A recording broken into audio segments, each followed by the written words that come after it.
कल जैसा सामुदायिक स्वास्थ्य केंद्र के बाहर जो भी प्रशासन के द्वारा एक अमानवीय कृत्य किया गया, आंदोलनकारी भाई और देवशरण जी को अनैतिक रूप से उठा करके उनके आंदोलन को समाप्त करने की कोशिश की गई, जिसका आम आदमी पार्टी घोर निंदा करती है।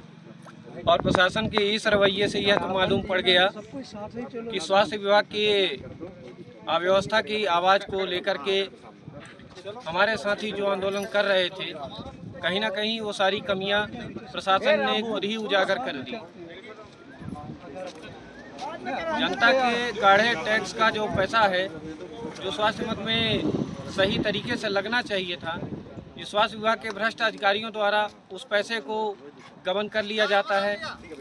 इस सामुदायिक स्वास्थ्य केंद्र में ना तो ऐसी कोई व्यवस्थाएं थी कि उन दोनों आंदोलनकारियों को यहीं पर भर्ती कर दिया जाए।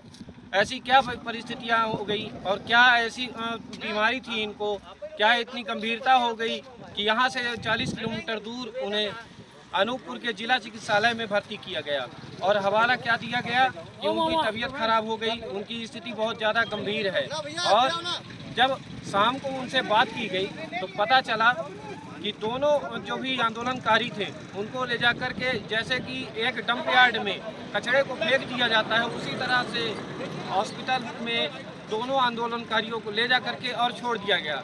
ना ही कोई वहाँ उनकी सुरक्षा के लिए सुरक्षा कर्मी था और ना ही उनकी देखरेख के लिए कोई भी ऐसा स्वास्थ्य कर्मी था कि उनकी वो कम से कम बीपी तो चेक करता, क्या उनको कोई ग्लूकोज की कमी है या कोई अन्य गंभीर बीमारी हो रही है, इसकी कोई न जांच की गई। रात भर उनको उनकी हालत में ऐसे छोड़ दिया गया जैसे हमारा कोई नागरिक पड़ा हो।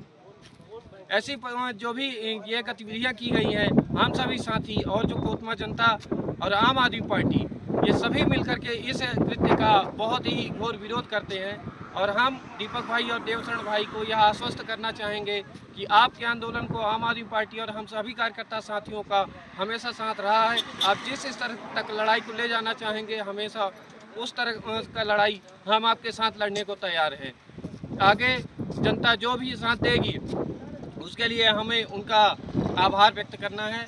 अब इसके बाद हम अब इस आंदोलन को और उग्र करने जा रहे हैं और भव्य तरीके से इस आंदोलन को ले जाएंगे और प्रशासन को इस चीज़ का जवाब देना पड़ेगा ही कि स्वास्थ्य व्यवस्था में जो भी अनियमितता चल रही है उसका कारण कौन है और जो भी इतना जो मद में पैसा आता है वो जाता कहाँ है। कि अस्पतालों में ना तो बिजली की व्यवस्था रहती है, ना ही एम्बुलेंस है। अचानक से जैसा देवशरण भाई जी ने कहा कि एकदम आकस्मिक रूप से अगर हमको उठाना हुआ तो वहाँ एकदम आनन फानन में एम्बुलेंस आ गई, मगर अगर कोई पीड़ित व्यक्ति या तो कोई बीमार अगर कहीं कोई दुर्घटना घटित हो जाती है तो एम्बुलेंस आने में फिर घंटों लग जाते हैं। ऐसी क्या परिस्थितियाँ थी। हम इन्हीं आवाज़ के साथ में अपना आंदोलन आगे भी जारी रहेंगे और या उनको आश्वस्त करना चाहेंगे कि आप निरंतर इस आंदोलन को बढ़ाए रखिए। जय हिंद, जय भारत।